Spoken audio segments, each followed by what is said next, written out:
The last thing we're going to go over tonight is simming. Now, how does simming work for healers? Unless your healing group has a Excel spreadsheet or something like that, you don't sim as a healer. Simming is for damage. There are healing groups out there, such as the Mistweavers, and I do believe Shamans have one, where you can look at it and they have a spreadsheet that should tell you, hey, look, if you were just to pump heals into one person using your strongest heal, this is where you should be at. Um, is it worth it? No, it's not. As a healer, don't worry about sims, um, because you're never going to do that. You have at least one other healer with you in a raid, um, and it's just not fucking worth it. Like, depends on what type of other healer you have. If you have a holy paladin, they're gonna use auras that may reduce damage taken.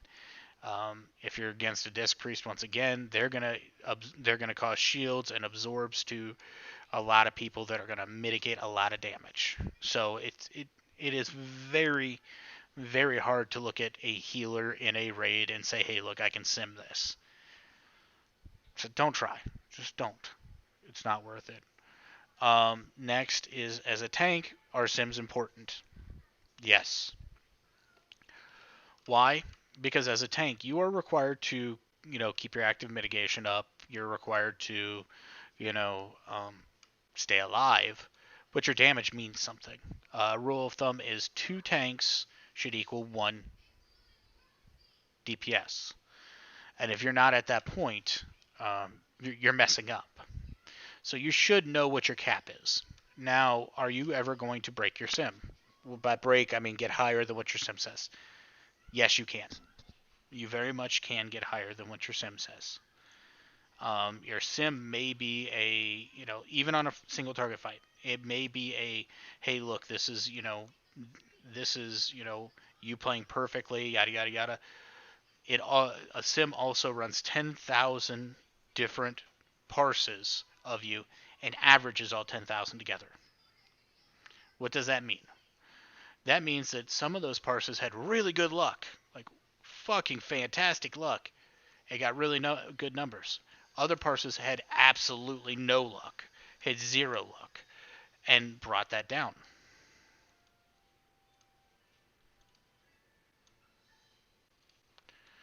Um, that's fine. Hold my totem. I'm not really. I don't know the correct answer for you. If you're looking that up, that's fine. Um, but next, continuing, you can break your sim because your sim is the middle ground of the two. So if you play perfectly on a really good fight and get really good luck, you can go higher than your sim. I've done it myself. I've seen many people do it. It is not a hard thing to do. Okay. Well, it is hard, but it's not something that's impossible, like a lot of people say, because they're like, oh, that's a perfect. You can never break it. It's because it's a robot running, and I'm like, bullshit. I've done it. Single target fight, I have done it. No. Um, Next, why DPS? Why sim? There's multiple reasons to sim. There's about 10 million reasons to sim, but we'll go over a few as we do it. So I'm going to show you how to sim as a DPS. I will not show you how to sim as a tank because it is very, very closely related. You just have to understand what it costs to be a tank.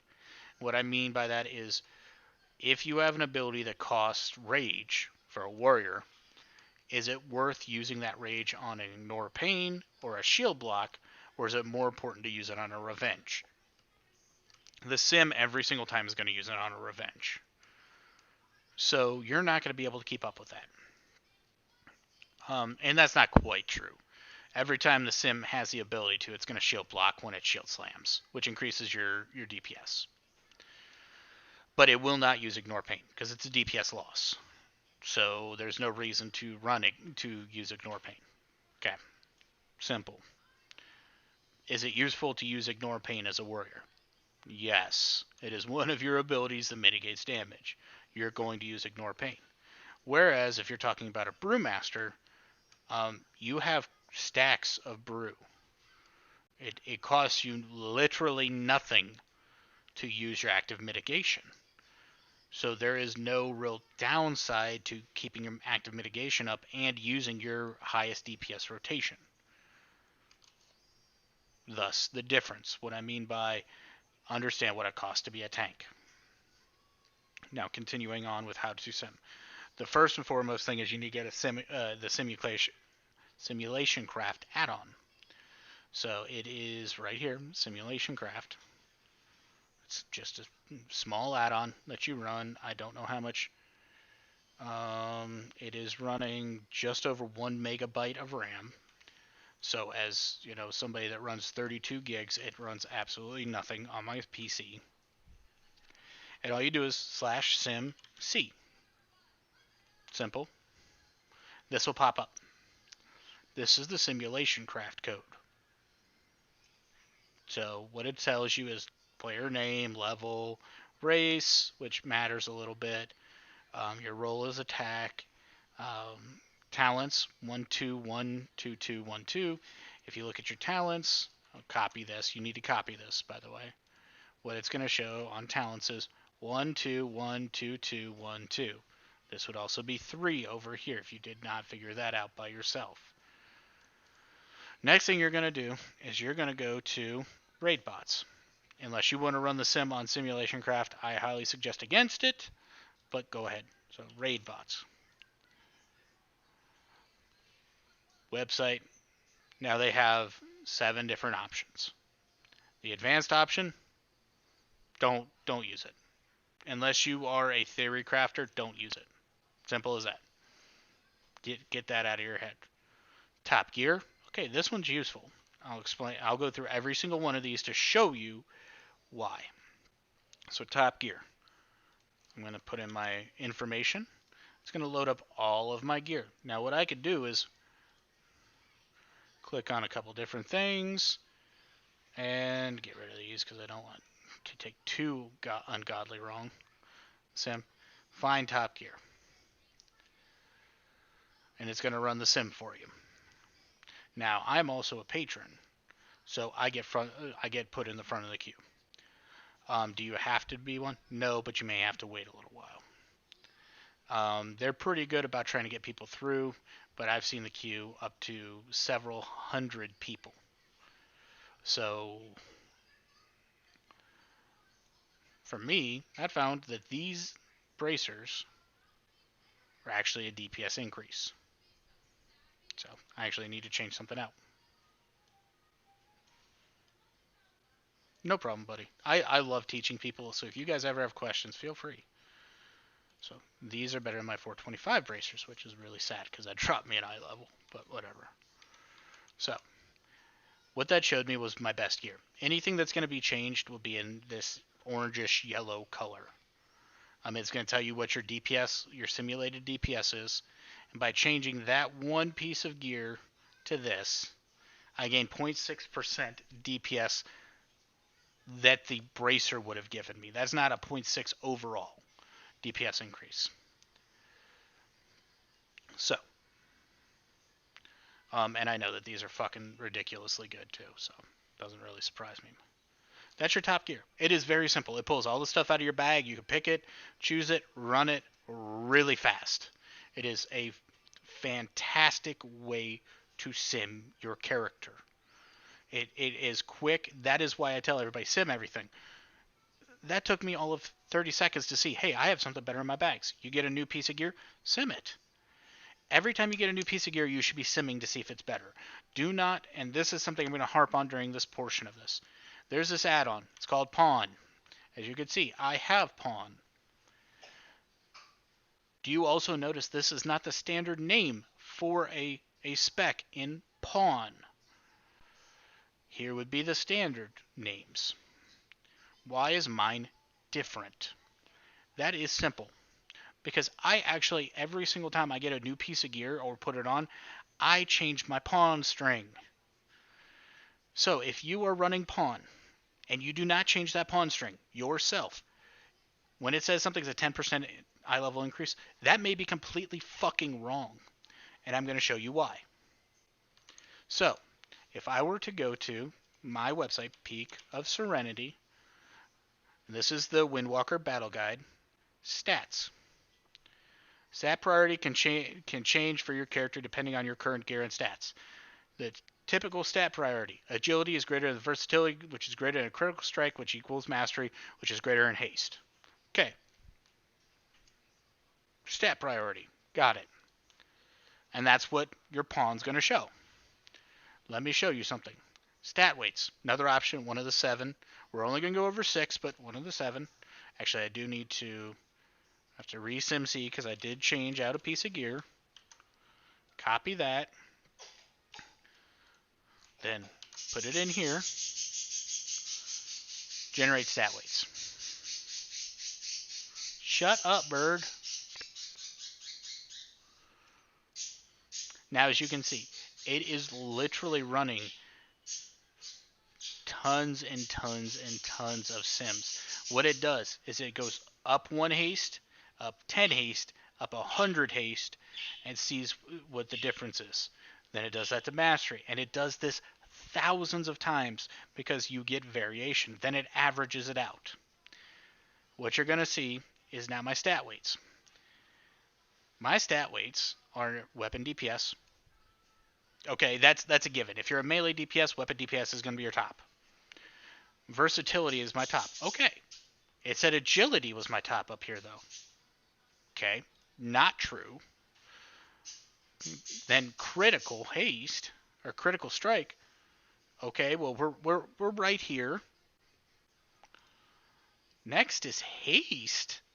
But that was my worst stat. Why? I don't understand.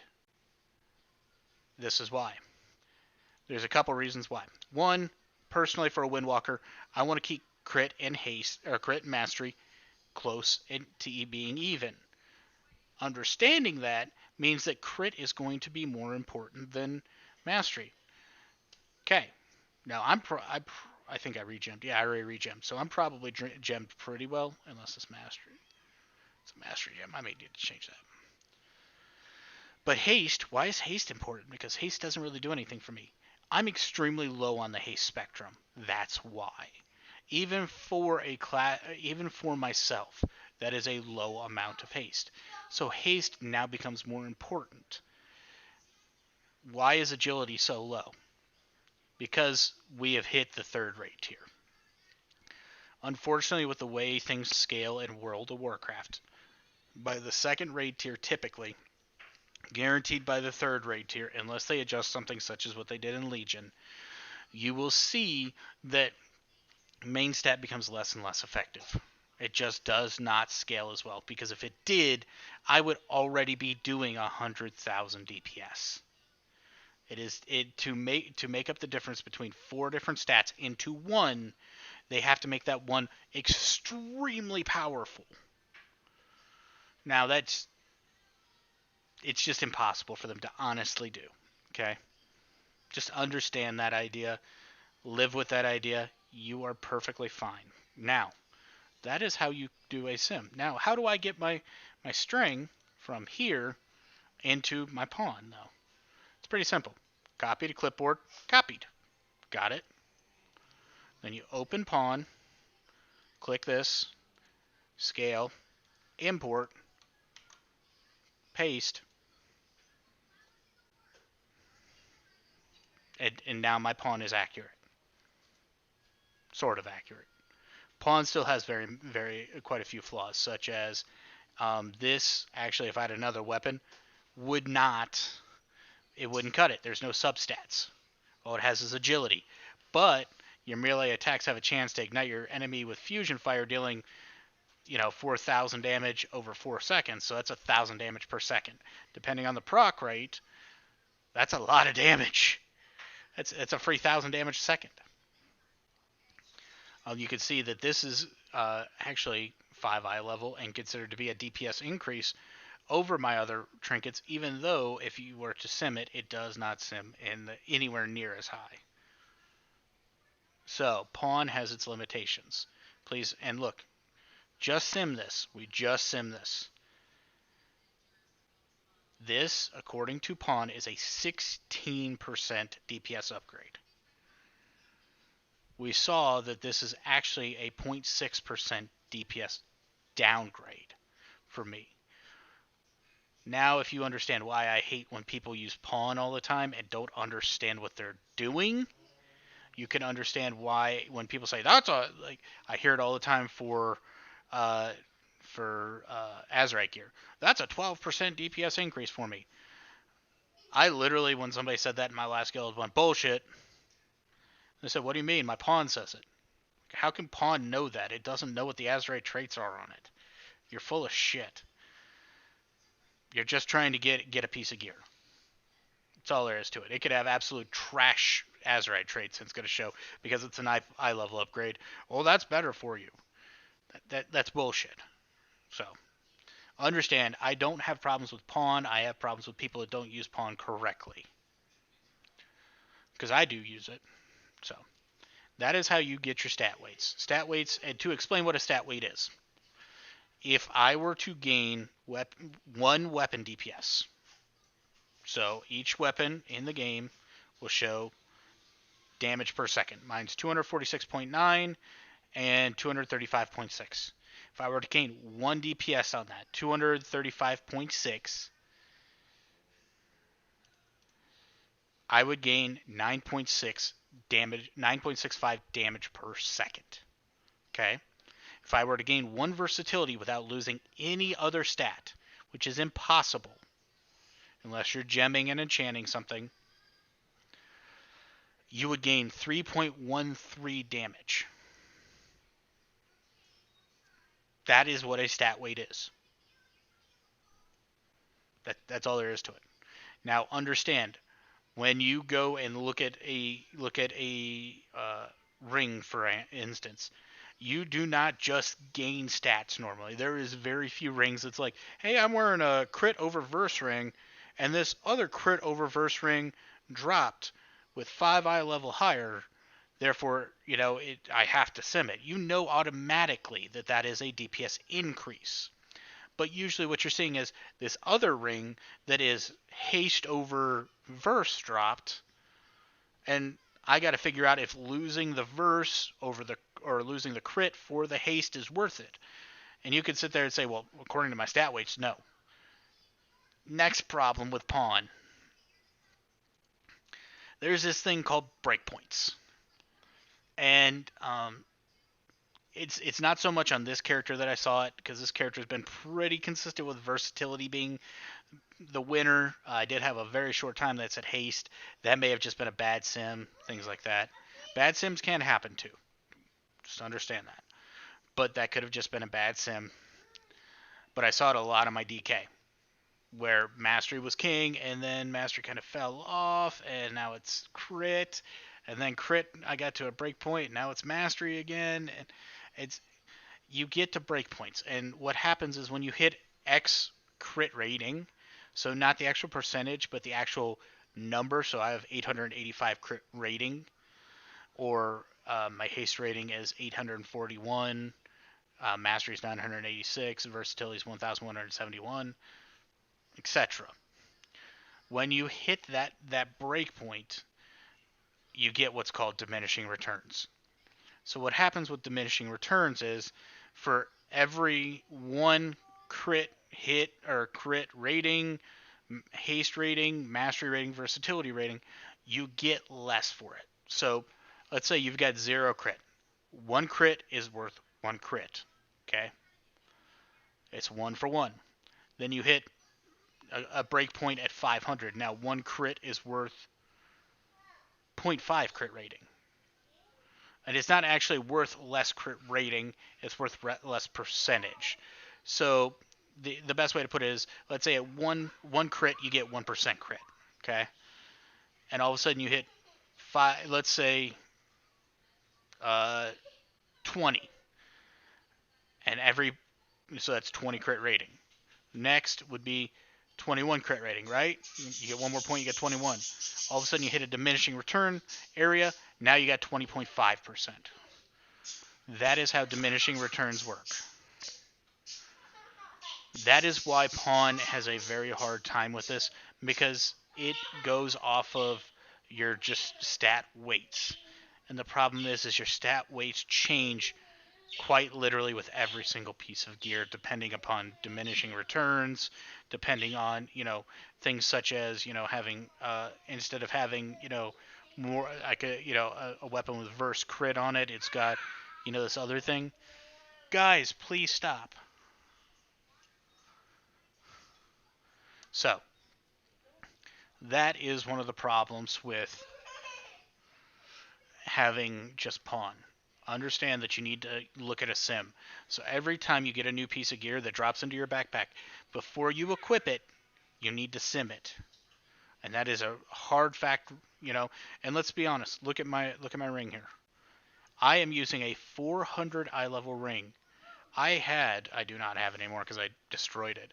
But I had a 420 ring in here that I destroyed because it just wasn't worth it.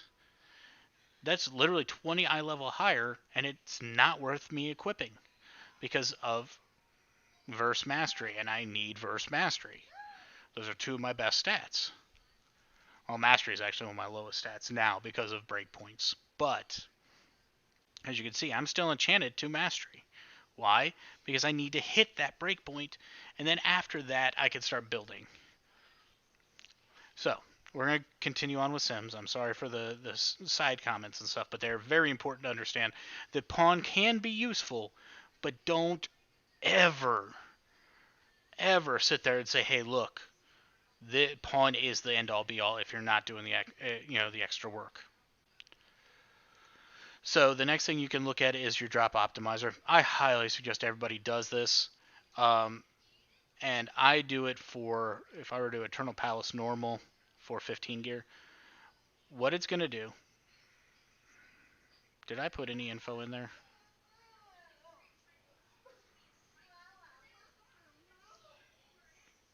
I must have for the simming. So, and this might be old info, so please understand it's. What the drop optimizer does is says, hey, look, these bosses give you the best upgrades. So, generally in a mythic guild, the way you want to do this, instead of what everybody thinks they want to do, is you want to roll for gear before you find out if you have gear. Why? Because if I get a piece of gear from the roll, let's say I get my best in slot trinket. Fuck yes! I get it from my roll. Then I go loot the boss. Get my best in slot trinket that's not Titan Forged, Warforged, or socketed. Same trinket, side by side. That second trinket that I have now is probably also a best in slot for someone else. Because typically what you're going to see is things like trinkets, they go to everybody. Everybody, this is best in slot for me. Yeah, it's probably best in slot for every other melee DPS or at least every other agility user.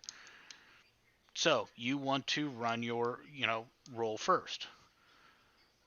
This will tell you which bosses you should roll on, which is going to give you the highest bang for your buck. Sometimes I would consider it a little bit off because things like weapons are extremely important. 415 weapon is just pretty much mandatory for a melee DPS. And even if it says it's not a huge upgrade, it's going to feel like it because you're a melee DPS. You're hitting with your weapons. It just feels good. So I highly suggest things like that. And as tanks, getting a new shield, that just feels, if you're a warrior and you get a new shield, and especially if it looks cool, you feel like a badass. Okay, that's worth it then, to maybe do, because you understand feeling good about your new upgrade will also make you play better. Believe it or not, it's a psychological thing. It's just all there is to it. So now we're going to see the drop optimizer. So what it's showing me is the most bang for my buck is going to come out of rolling on Queen's Court for this chest. It has Glory of the Dawn. Hey, thank you, Rias. Scared the piss out of me. I peed my pants a little. This tunic is technically a DPS increase. Now, I'm going to go over one quick thing. When you look at this, it shows you every single trait. Undiluting Tides is a huge... No, actually, that's not the one. That is the worst one. I have it on one of my pieces of gear. I do believe it's shoulders. So, if I were to sim my shoulders, you would notice that Secrets of the Deep is better than having my Fury of Zwin. I have to run around and catch bubbles for Secrets of the Deep.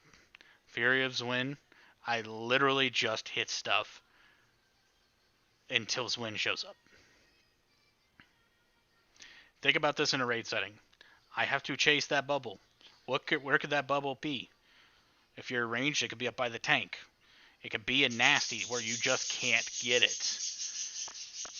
The sim doesn't know that. The sim is a patchwork style fight. For those who have not fought patchwork, it is a boss where you just lay into the boss. There's nothing going on the floor. It just has an enrage timer. That is the worst part about it. So, Secrets of the Deep, I'm not going to run it. I just refuse. So, I thought this was Secrets of the Deep, Undiluting Tides. So that would technically be my best. Now, I gotta look at my chest here. Would it be? Would I lose a Sunrise Technique? I would lose my Sunrise Technique. It probably would be a DPS increase, but I don't know if I'd run it. Because Sunrise Technique's really good too. Now, this is where you gotta look at things like this.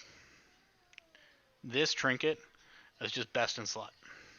Just best in slot. For both, I do believe most strength users and almost every single agility user wants this trinket. So, I'm going to probably use my one roll that's left, because I did use a bunch of rolls, on this. This is showing this is a DPS increase now. And I threw one of those away.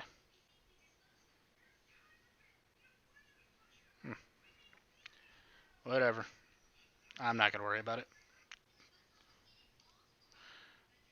Probably Sims higher than that. No, it's probably Simming higher than that. Whatever.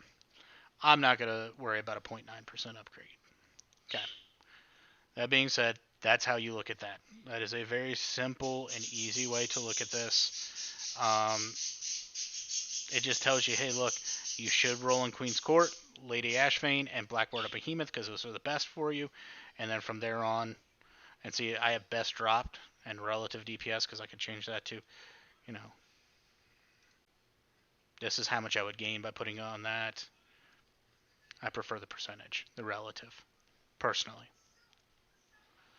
And should priority and best drop. I don't know why they're different, but I do believe they're the same. Expected value should be the same as those two also, but boss order shows you, priority 4, and I shouldn't roll in Zakul at all because he has nothing worth a damn for me. So also understand that there are some problems with the sim still. Some of the, like maybe force multipliers not running correctly and things like that, especially at the beginning, that may not be right. So, next is the gear compare. So, oops.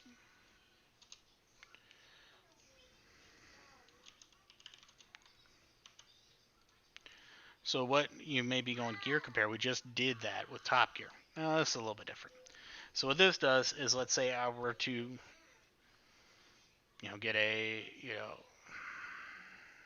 I guess the best way to look at this would be like this. I don't know the name of every trinket yet, so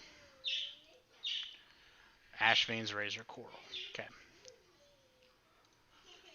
Ashvane. So it's going to be 415. Actually, let's see if I were to get it out of LFR. Would it be worth it? And you can see that this is not in any way, shape, or form in my bags. The Top Gear is everything in your bags. Gear Compare has nothing in your bags. Stop.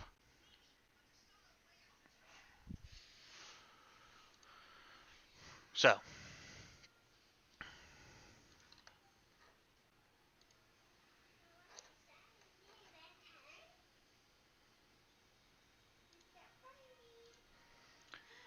I need this over here. But as you can see, even a 400 eye level trinket would be a DPS increase in slot 1 for me. So I need to, once that drops for LFR, I need to be farming it. Pretty simple. Uh, Once again, this does not look at your bags. This is for you to make up stuff, not make up stuff, but grab pieces of gear and say, hey, look, when would this be an upgrade? You could have said, no, like 400. I didn't know there was actually going to be an upgrade on both slots, but it was one of those things that could have been like, oh, yeah, that's going to be a 0.2% DPS decrease in slot 2, but a 4% increase in slot 1. The next is the talent compare. This one's self-explanatory, like that. It'll compare current talents versus any set of talents. I already know what's going to happen with this sim. I know what it's going to say, just because I know. Yep. So this is actually a DPS increase, but this is the reason I don't run this talent is because it's a 15-second cooldown.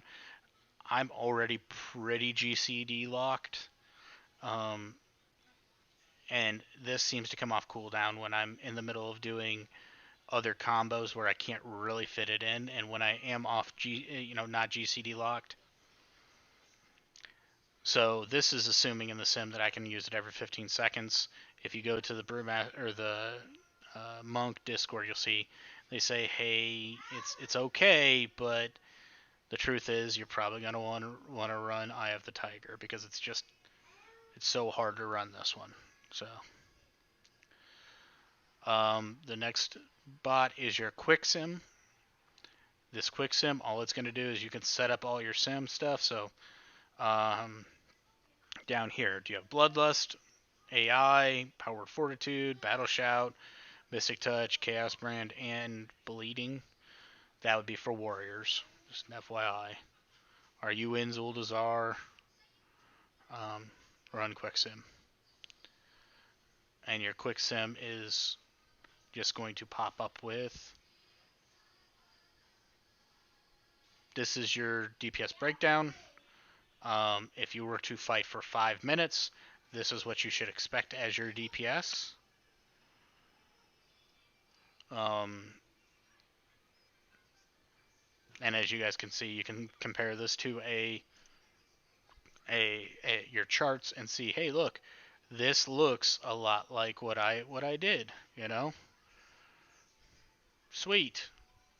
This looks good. It'll tell you your buff up times, what you should expect as up times when you're looking at your stuff. How long is the potion? Potion lasts 1 minute. So if this is 40% in the last 2 minutes, yeah, that makes sense. It's a 5-minute parse. And it also gives you your simulation craft input. This would be if you were to use simulation craft by itself. You can shoot that in.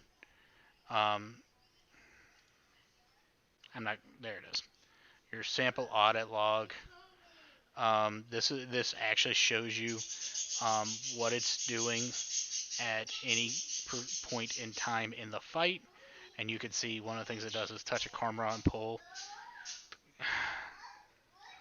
I don't understand why, but okay.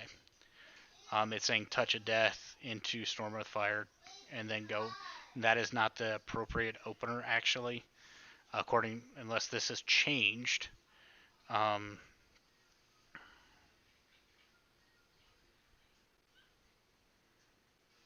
Yeah, here's your opener here. That's not your opener. So openers.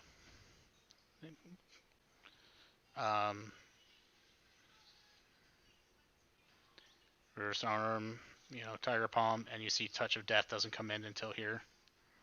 And then you go through your rotation. this way. So it's the guy that wrote the sim is a little bit off on how they do this, because you actually want to do 2 Tiger Palm, Touch of Death, Storm Earth Fire, into Fist of Fury, into Rising Sun Kick, um, and it's showing I should have Storm Earth Fire. Actually, this is what I should be looking for, is Touch of Death, which you can't see. It lasts 8 seconds. So we want to look from 1 second to 9 seconds right here. And as you can see, your Whirling Dragon Kick doesn't fit in there. That's incorrect. You want your Whirling Dragon Kick to be inside your Touch of Death window.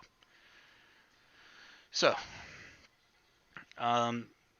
make sure you look at that, because that's a little bit off, and that means my sim's going to be a hair off.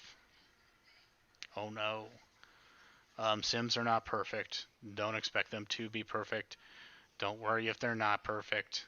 Don't worry if you make a mistake during your sim, or your sim says, hey, look, this is a downgrade. I lost a 415 weapon because of that. Because this is, it's showing that it's simming higher than this, which I don't know if I believe that. That's actually a 420 because of the socket. But I guess weapon DPS means a lot. So, at the end of the day, sims are sims. You can break them. You can get better at them.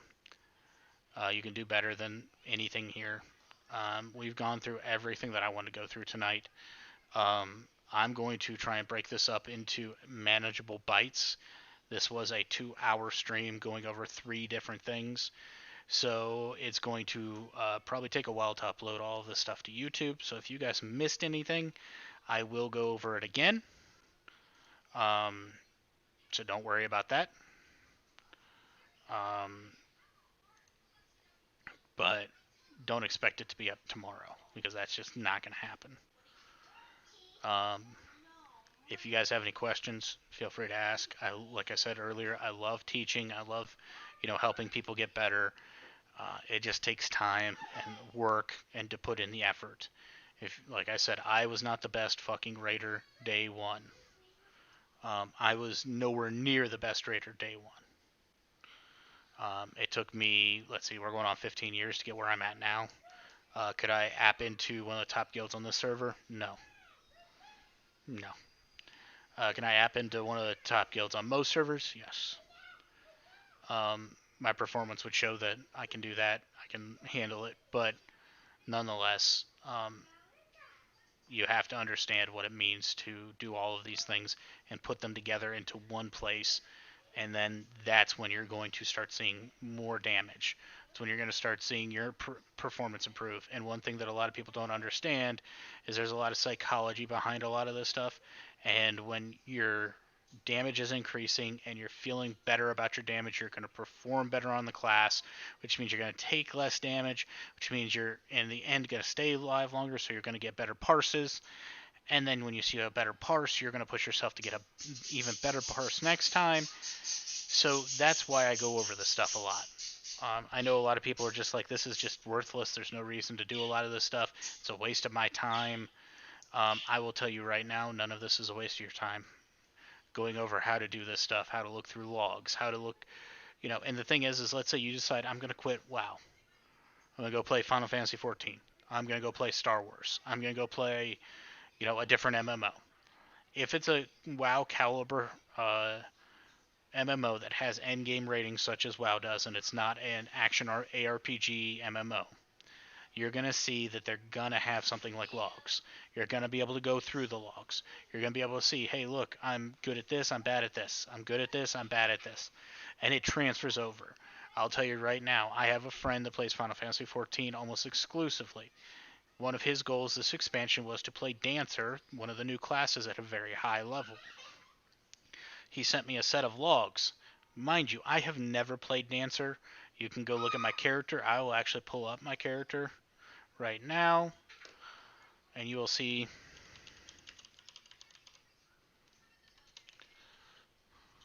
that when I pull up my character, you can look at my classes.